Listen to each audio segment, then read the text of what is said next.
Welcome to the Shrewdness. We are so excited about this baseball-focused endeavor. As teased in prior episodes, we are doing 15 to 20-minute primers for each MLB team to prepare you for this 2025 season, to help you with your fantasy baseball drafts and future bets, or simply to improve your knowledge as the season begins. From the projected starters to the prospects, we will touch it all and give our shrewd takes on the key to their success. So sit back, take some notes, and enjoy the show.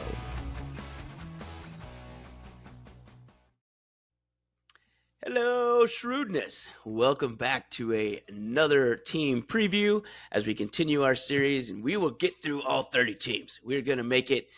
This guy took a little potholes in the road, right? We got to get all the way there. And we just do a little too in-depth. We didn't mail it in like some of these other shows. Like, oh, they start doing 5 teams at once to get through. No. We're not doing that. We're going to go all in. We're giving every team full, undivided attention. We're going to do them all.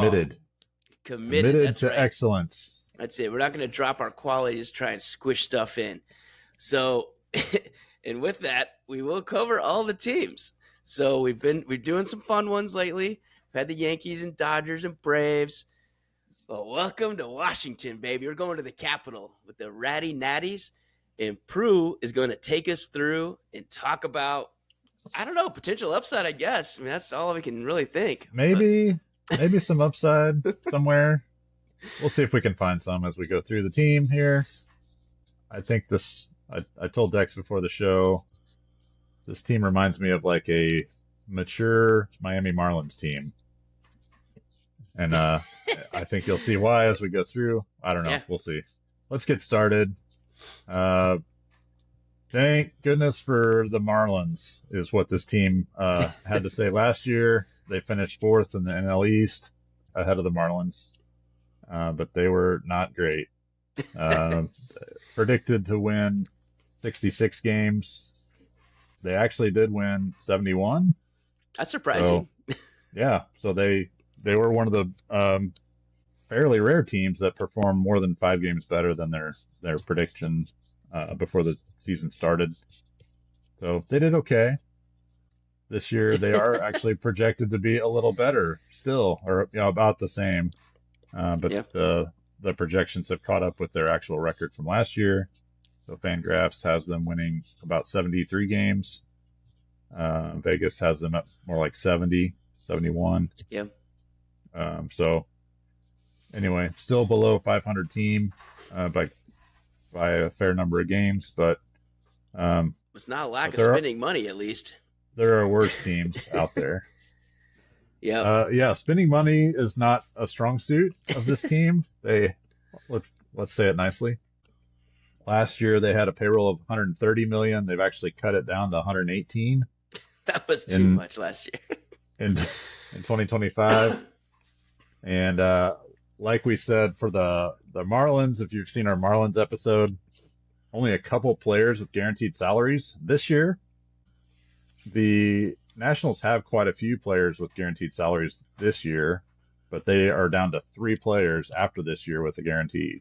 Wow. So a ton of 1-year contracts, just rent a player for a year and wait for some of your youngsters to develop, I think seems to be kind of their MO this year.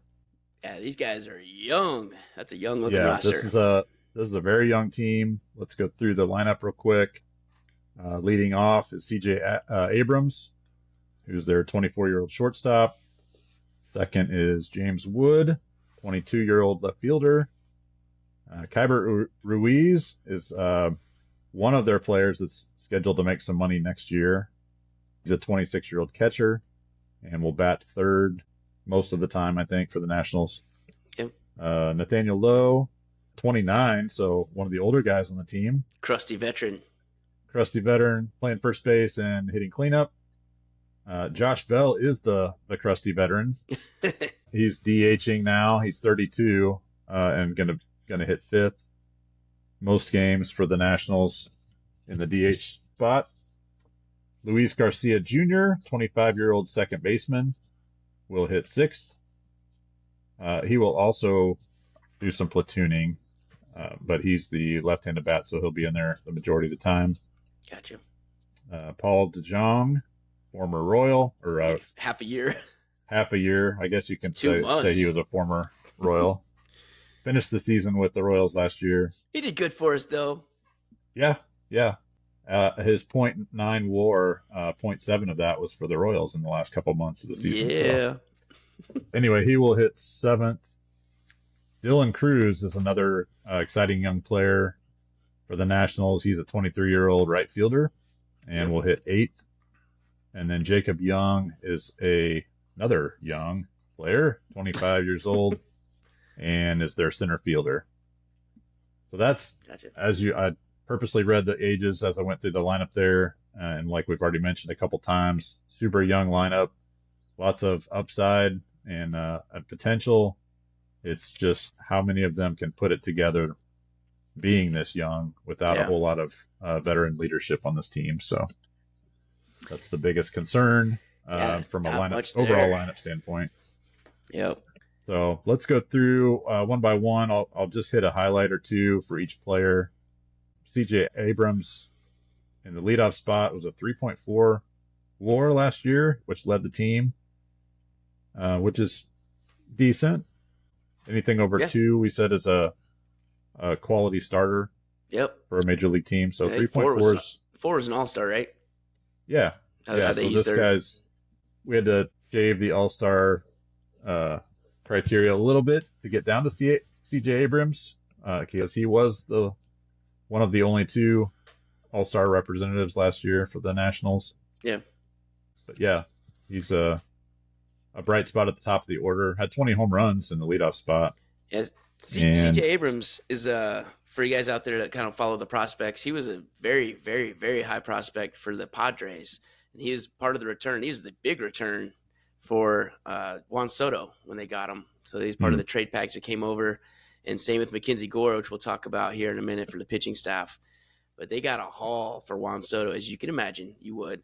And so CJ Abrams was one of the big scoops. Mackenzie Gore, one of those big scoops. So. Yep. And both those guys leading, among the leaders on the team now. Yeah. So the trade paid off in some respects. They got what they needed, which was a kind of revitalization. Yep. Abrams shipped in 31 steals last year, so he is a speed guy and a power guy. And a decent average, 246. I'd like it a little bit higher out of my leadoff spot, but he'll contribute. Yeah, 314 OBP as a 23-year-old last year, though, is not bad. He's got room to grow, and that's kind of one of his strong suits is that he does take some pitches and work the counts. Yep. Second in the order, James Wood. I haven't seen this guy play yet. It seems like he's a potential bright spot here. As a 21-year-old, he hit 264 last year and a 354 on base, which will play on any team. 78 hits in 79 games last year as a rookie. So kind of a flash in the pan. Played about half a season and did quite well. So we'll see what he does in his 22-year-old year here. Yeah, this guy is super exciting. So he's 6'7", 234. Who does that sound like? Yeah, sounds like Aaron Judge, and except he steals more bases.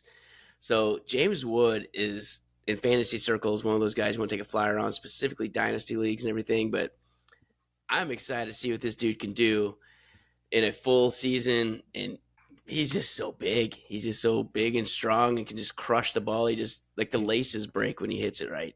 So this is some dude that's going to be very exciting. They're hoping for the best. He's 22 and already sitting in the middle of the lineup for a Major League Baseball team. That's pretty cool. So James Wood's exciting. Yep. Third in the order is their catcher, Keibert Ruiz, who's been a top prospect for a long time. Yep. Originally signed by the Dodgers in 2014. That seems unbelievable to me that this guy would be signed as like a 15 or 16-year-old. I think he was on the international market, yeah. Yeah, out of Venezuela, I believe. Yep. He's currently in year 2 or 3. This might be year 3 of his 8-year contract for $50 million. Wow. He's supposed to be a pure hitter. Last year did not prove to be that. Yeah. He kind of struggled, honestly, a little bit. But they're still very high on him. I hope he's a good bat because he was not good behind the plate. Actually, 2 years ago, gave up the most stolen bases in the major leagues, Oh, and last year was better, but not a whole lot better. sure So the he's pitchers definitely love not a that. defensive guy. Yeah, not a pitcher's best friend. And if you hit 229 again, he might be on the short list of guys that'll be sent elsewhere. Well, at least they signed him to the biggest contract on the team. Yeah, that was surprising to me.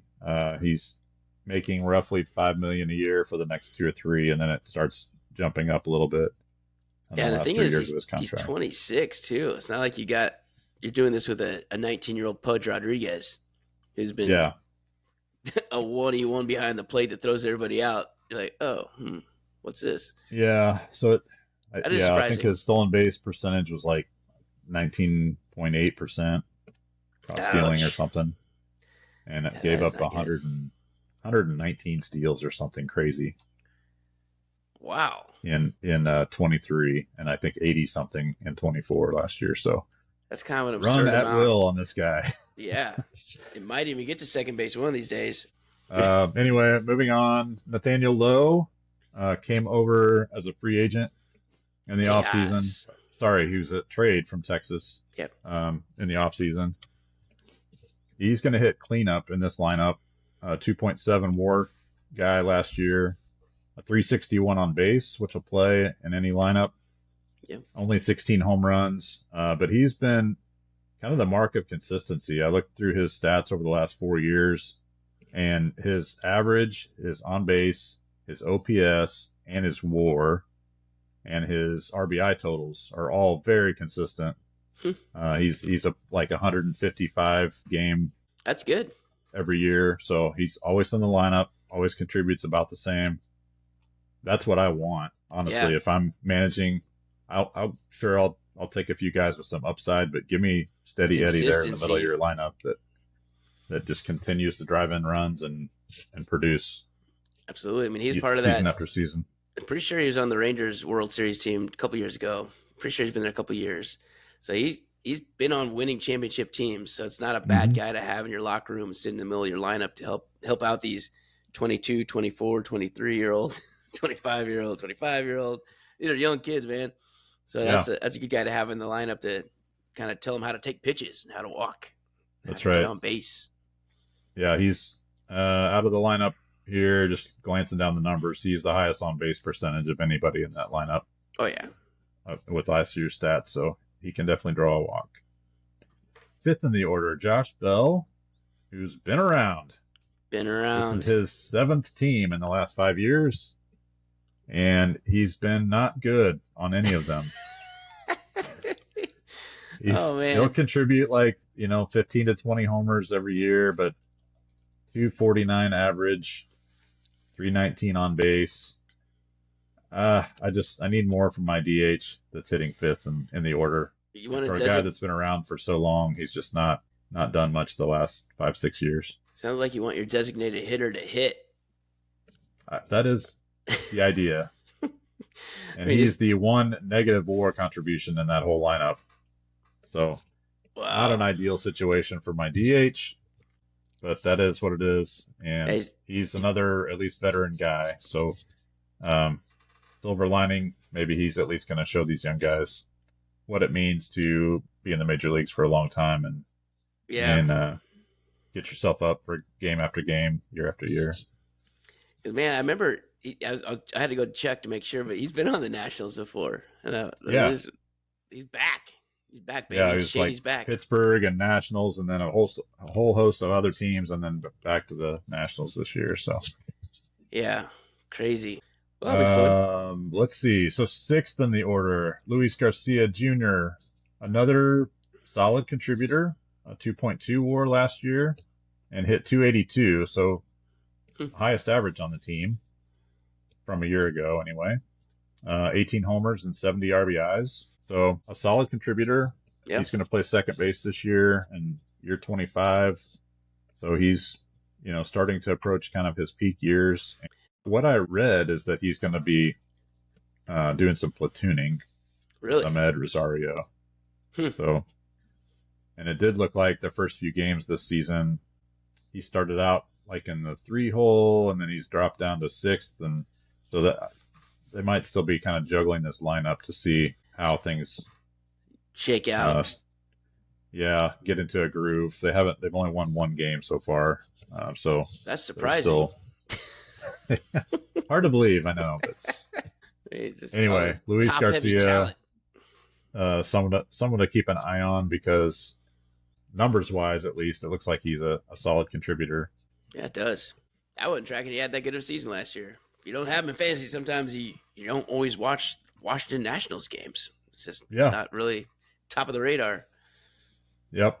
So not a 25 home run guy, but if he can get to 15 to 20, and play solid second base and hit for a 280 average, that'd be good. Play.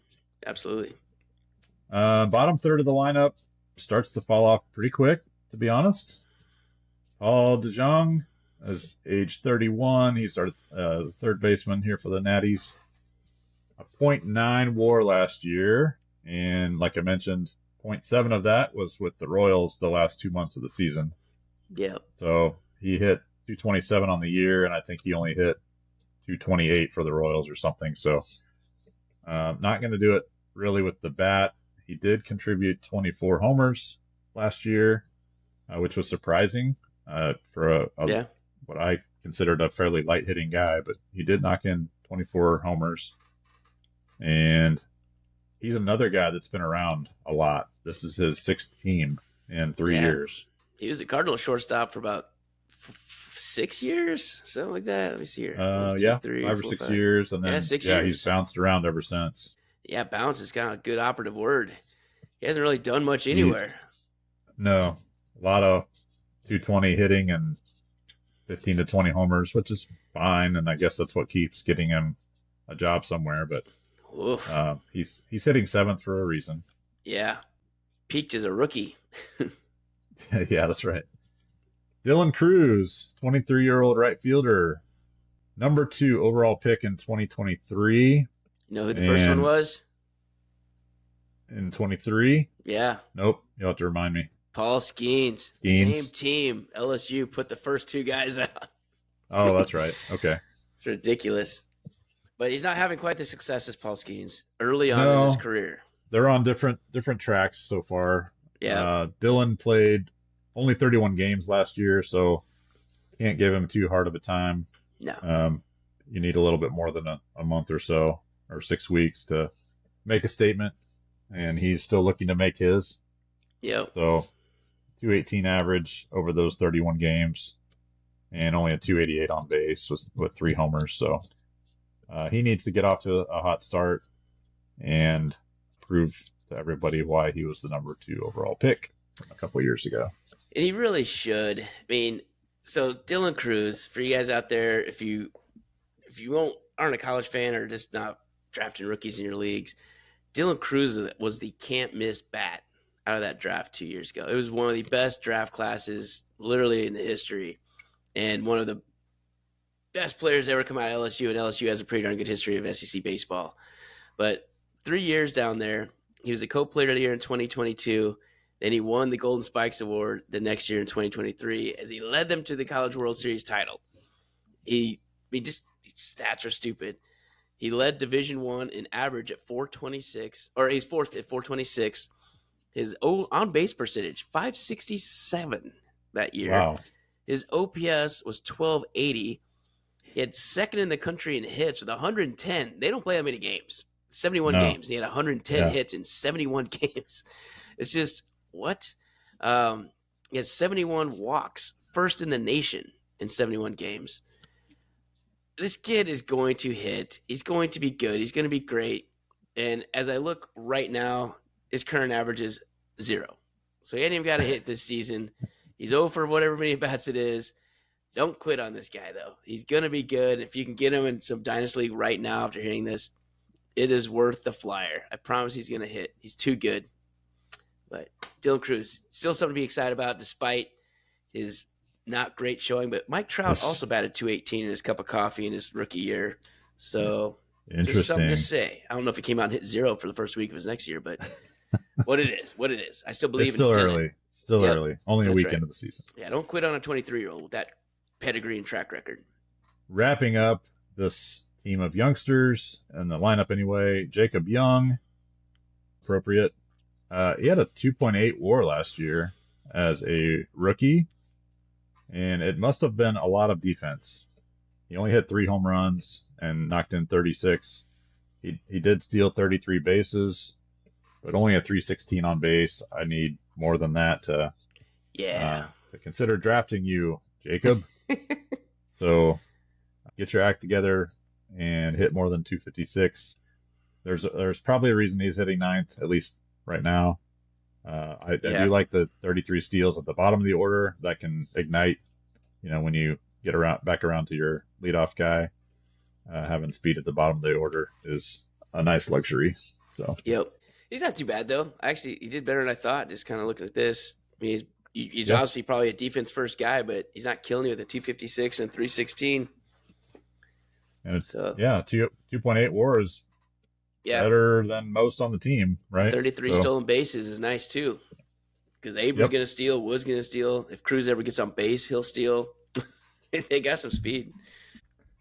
All right. So that's the youthful lineup. Let's move into the starters. Dex, you mentioned Mackenzie Gore earlier. Yeah. He's a 26-year-old lefty, number 3 overall pick back in 2017. That's right. He's been in ball for a while now. Yep. And has shown some flashes of brilliance. Yep. He did not have a great year last year. He did okay, but only a .8 WAR, 1.42 WHIP. It's hard to get a high WAR on the Ratty Natties as a pitcher. Yes. Not getting a lot of wins. It is. Yeah. The 1.42 WHIP, that's not great from a starter. No. It's too high. And he showed some of that in his start today, actually. He started opening day this year and looked stellar. So he struck out 13 Phillies on opening day. 6 innings, 1 hit. He was dominant. Super dominant in his first start. And then today only lasted a few innings, gave up like 9 hits in 3 innings or something like that, and took the L after taking a no decision on his 1 hit and 13 strikeout. Good job, bullpen. Way to go, offense. Way to give me thanks, nothing. Offense, for scoring 0. So, to be honest, he was going against Zach Wheeler in that opening day start. Yeah. I mean, Zach's going to win a lot of games, even though he outpitched him. There's going to be a lot of overmatched games that Mr. Gore will be pitching in this year.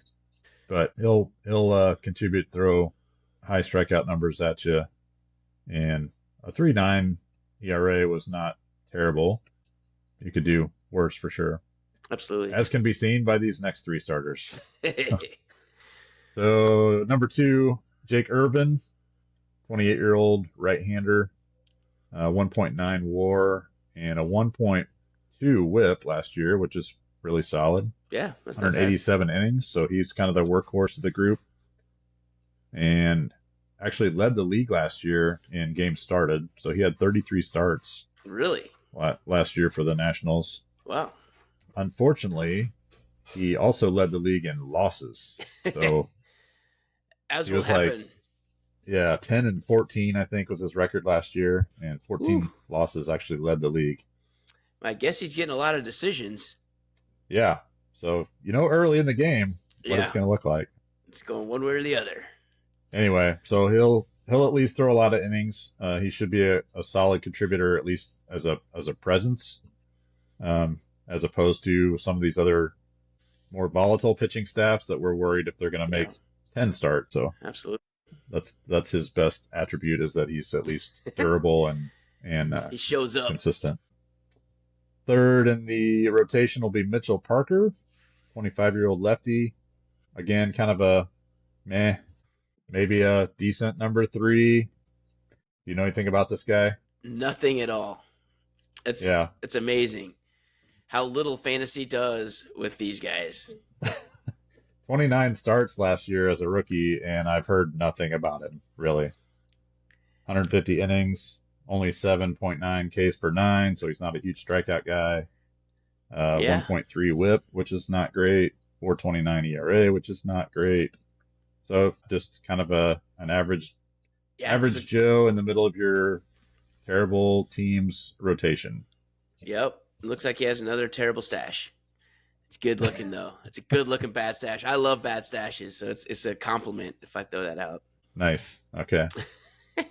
Mitchell, way to go on your stash and your Yep. 29 starts as a rookie last year. Spencer Strider loves your stash. Austin Wells loves your stash. There's a lot of good stashes out there, and you're in the running. You're on the list. So fourth in the rotation, Michael Soroka. And I don't know, you probably do, Dex, but this guy The Braves was back in the day. a really solid starter one time in 2019 for the Braves. Yeah. A huge year for them, a 6 WAR in 2019 with a 13-4 record for the Braves. Mm-hmm. So 6.0 that year. The other 5 years of his career combined, 0.4 WAR, and Woof. including a 0-10 record for the White Sox last year. So this guy had one good year and has done pretty much nothing ever since. Yeah. He was also hurt for 2 years, so he didn't even play in like 21 and 22, I think it was. Yeah. So I don't expect great things from him. It's probably safe. Probably listed fourth as a pretty safe bet that he's not going to contribute a whole lot. But he is 27 and he is healthy, which is two things that are generally going in your favor. And I guess he pitched pretty well in September last year, so he came back from being hurt and pitched well. But Yep. Let's see what happens in this lineup. Yeah, Run support's not going to be strong. Right. I think it's just going to be another mediocre year from the middle of this rotation. They're all guys that, they'll get out there and throw and compete and whatever, but Yep. they don't have the firepower that a lot of rotations better teams have. Anyway, that's the number 4 starter. 5th starter is a little wild card, in my opinion. Trevor Williams, age 33, so he's the old man on the team, and he contributed as much WAR as any of these guys last year, actually a 2.5, and a very low ERA and WHIP. His issue was that he was hurt for a lot of last year. Yeah. So he was having a great year, 66 innings, which about 50 of those innings were in May, and he was 5-0 last year at the end of May. Wow. And then went down with an injury and didn't come back until September. And then he had a loss in there, but had another win late in the year. So he finished the year 6-1 with really good numbers. Yeah, those are good. But when you're out, 3 or 4 months in the middle of the year, it's hard to contribute a lot. And he still had a 2.5 WAR for a team that did not win a lot of games. So that's a surprisingly decent stat line for this team. Yeah, I'm a little surprised he's listed as the 5th starter. It looks like he's very capable of stepping into a higher position in there, but maybe the Nationals know something I don't. Well, here's something I just learned. His average fastball velocity is 88.6. I feel like my son is hitting off faster than that in 8th grade baseball. Yeah. Wow. I mean, there's to show you, kids. Keep throwing. It doesn't matter. You can still make the big leagues with a sub-90 fastball. That's a right-handed pitcher, too. That's amazing. Crazy. Huh. So that's a fun stat. Fun stat for Trevor Williams. He can't throw 90. Location is his key. That's right. Oh, and I guess his most recent start, here's what sub-90 looks like in the majors. Allowed 3 runs on 10 hits in 5 innings. Wow. Yeah. So he didn't get the loss, so though. Maybe the Nationals know something that I don't, which is that he's not good. We know that. All right. So that's our starting pitching rotation. In the bullpen, we're kind of going on the theme. We talked in a previous episode. I can't remember which team we brought this up, but it seems like a lot of teams these days have older back end of their bullpens. Ryan Presley for Houston, for sure. A lot of early 30s to mid 30s closers seems to be kind of the trend these days, and the Nationals are no exception. Kyle Finnegan has been there at least a few years now. Stepped into the closer role last year and saved 38 games He only had 5 blown saves, which is, That's I pretty think, good. pretty decent. Yeah, Yeah. pretty decent, especially for a not great offensive team. Came in and shut the door. I know I think he was 3-8 or something last year, and he got unlucky on 2 or 3 of those losses, like an unearned run or Yeah. an extra innings. You know, they're like, here, you're drawing the short straw. Yeah, you get the 10th. So he got a little bit unlucky with some of his losses, but still managed to save 38 games, 3.68 ERA, and a 1.0 WAR. Setting him up will be Jorge Lopez, who is another journeyman. This team is full of them. Jorge Lopez has been on 9 teams in the last 5 years, Oof. which is crazy. Like the guy doesn't even know which city he's living in, I think, half the time. So He's got O's in different area codes. am I on the road or am I in a Jorge's. different city playing for this team now? That's right. He's got different Jorge's in different area codes. Oh, we're That'll losing edit it. right out. Oh no, we gotta keep. Don't That's worry about fun. That's fun. Different Jorge's. Anyway, George contributed to a 2.89 ERA last year and a 1.23 WHIP, which are not terrible numbers. 8.5 No, strikeouts per 9. So, yeah, he's been around a long time and he'll contribute. He'll be a decent setup guy. We'll see what he can do for the Natties this year. I feel like there's a lot of journeyman relievers. Yes, yeah, Like for sure. 2 to 3 times they're on different teams and bounce back. What's old is new again. They're just always floating around. That's right. Everybody can use a journeyman reliever. Yeah, because you're not blowing big money on a middle relief guy and setup guys. You just He's get him not for whatever it one is. of the ones making more than $1 million or whatever this year. They got to save money somewhere for this team. All Right. those huge contracts. Don't blow it all on K. Burt Ruiz. on your Ruiz, your catcher. So the only other guy I really wanted to highlight in the pen is lefty Jose Ferrer. He's a 25-year-old who had a pretty solid year last year, a 3.38 ERA and a 1.03 WHIP in only 32 innings. So he hasn't seen a lot of major league time yet. But the stat I noted is that he only gave a 1 home run in all of last year in his 32 innings. That's pretty good. Which is very solid. Yeah. Most guys are 1 per 9 or something like that, and 1 over 32 innings is pretty elite actually.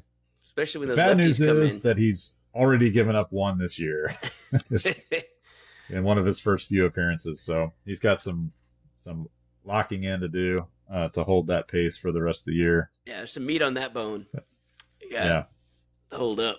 So he'll contribute as a lefty and is scheduled to be one of the setup guys for Kyle Finnegan. So Nice. this team added, we've talked about many of the ads, and like I mentioned early in the show, there are a ton of 1-year deals, and then next year it's kind of a free agent city. They're going to have to bring up some new guys, or hopefully some of these guys produce this year and likely will be traded off for other prospects and so forth. This is a very much a rebuilding team. So I don't know how much more rebuilding you could do with it, though. It seems like it's kind of down to the studs right now. Yep. You're starting from the foundation, right? For sure. Building your way up. They do have a couple of prospects I wanted to hit on real quick. This first one, Brady House, is their number 2 overall prospect in the organization. He was a first-round pick in 2021. He's a third baseman, and they're predicting he won't quite get to the majors this year. If an injury happens or a trade at the deadline, something like that, there's a possibility he could hit the scene, later in the season as a third baseman. Maybe he could play his way on too. I mean, that's always a thing. He just says, "I am batting 380, and Paul DeJong is blocking me. Stop it! Stop that right now. Let me up." That's a great point, Dex. Similar to Shrewdness listeners, for those of you who have listened to our Marlins episode, this team is much the same in that there's a ton of young guys and a ton of like turnover. So a lot of the guys starting this year for the Nationals had like 57 games or 73 games played or 12 games played or whatever. So it's just like a constant turnover. They're trying all these young guys out to see kind of who sticks and who hits their way onto the team and so forth. So it's a great point. Brady House is a name that you may want to remember as a guy that could make a splash later this year. Because they want that guy. I mean, here's the Nationals' future for. I'm sure there's a Natties fan that's going to listen to this because who else would do it? So for both of you out there, this is one of the guys that wants to be like, there's a foundation of three. It's Dylan Cruz, James Wood, and Brady House. That is their three. They would like C.J. Abrams to stay a part of that. They would like Luis Garcia Jr. to be a part of that.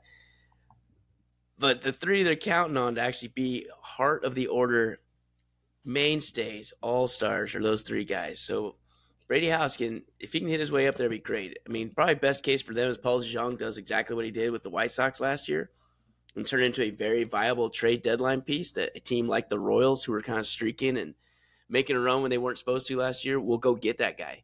And so if they can do that, it doesn't matter if you get anything in return. You just open up a slot for him, really. And if you get something in return, great. Like I know the Royals didn't give up a lot to get Paul DeJong last year, but I think just kind of knowing that that's where they're going. They do have a direction. Mackenzie Gore, again, he was one of the I think he was the top left-handed pitching prospect in baseball for 2 or 3 years. And he got some opportunities with San Diego. They didn't really want to get him up, but they wanted Juan Soto more. So they did give up the top prospects to get this guy. So Mackenzie Gore is someone they can, for the pitching rotation, he's one they count on being there for a long time. So Nationals, there is some hope. It just gets thin really quick everywhere else. So like we said, you're not even doing the walls yet, man. You're not building a new roof. You are sticking up the 2x4s right now and building the absolute foundation for your team. So there's some hope. That's the way you do that is that you try a bunch of guys, right? Like we're seeing, they're giving guys 80 to 100 games. Yep, some opportunities. Building their core out of who sinks and who swims. That's it. So that's what we got. The only other guy, do you know this other guy, Jackson Rutledge? You heard of him? I just know the name. I don't know why. Yeah, though. He's another guy that's he was a first-round pick in 2019, 17th overall pick. He's a 26-year-old right-hand pitcher, and the 20th ranked prospects for the Nats. They are predicting that he may make his way onto the major league team this year.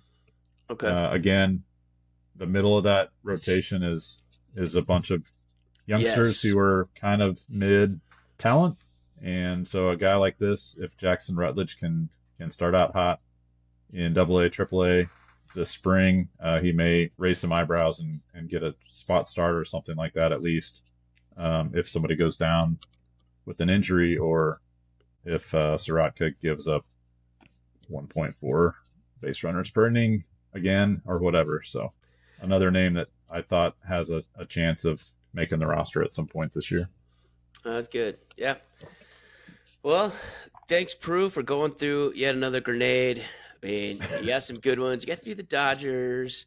Yep. And this is payback for doing the Dodgers. I got stuck with Marlins and Washington Nationals, but they all play games. They all are in the majors. No one gets relegated in our system of baseball, in our sport. So, well, I think that's going to wrap us up. Thank you so much for listening to yet another episode, another team preview. We just got a couple left, so stick with us. We'll get you through all 30. So that way you can sound super knowledgeable and you're hanging around the old watering hole talking to the coworkers about what's going on when your favorite team plays any of these other teams. So it'll be fun. Oh, Dex, we forgot the magic question. Oh, yeah. Go back. That's right. Over, under. 70.5. This is an in-between one. I totally agree with where this team is. I think they probably are better than a 100-loss team, but not by a lot. Yeah. So, I don't know. What are your thoughts, Dex? Do you have a feel? I don't see how this team pitches well enough in the division they're in. I think Philly is going to like continue to drub them. I think the Mets are going to drub them. I know they're all professionals and things happen, but I think they're going to win 1 out of 3 of these games. They're not going to win a lot of series. Yeah. And I think a hot streak for them this season is going to be like 4 games in a row. And that's going to be against the White Sox or the Rockies. I mean, they're just not going to go punch anybody in the face that's good. I mean, the Braves are going to kick them in the tail. I mean, it's just no one's going to – I don't know. They're going to be the bottom of the division for sure. And, well, they do there have is Miami. the Marlins. There's Marlins. Yeah. Okay, those they'll have two, a little bit of competition there for last, but yeah, I think their roster talent-wise is better than the Marlins, but that's not saying much. They got some more upside. They're kind of a little more exciting names. They got some higher draft picks that you've heard of. That's yeah. So I'm on the under. I'm with you. I don't know if they'll get 100 losses, but I mean 65 and what 97. 97. Yeah, I mean, that's 5 away from I don't see them losing 80 games either. I think this team easily loses 90 games. Yeah. And 95 is probably not beyond the realm of possibilities either. So yeah, I would lean under. It's not going to be a great team. They are in a good division other than the Marlins, and they'll be competitive with the Marlins for last. Yep. We'll say it that way. They're going to compete for last. Or fourth. And fifth. Yep, that's right. All right. Well, appreciate it. Now we can wrap it up. That's it. So thank you much again for listening and checking out the socials. Thanks again to Scotty Morrison for the intro exit music. We appreciate it. And we got a couple teams left. So subscribe and follow so you can get those last couple teams and be ready to rock and roll. So till next time, stay shrewd.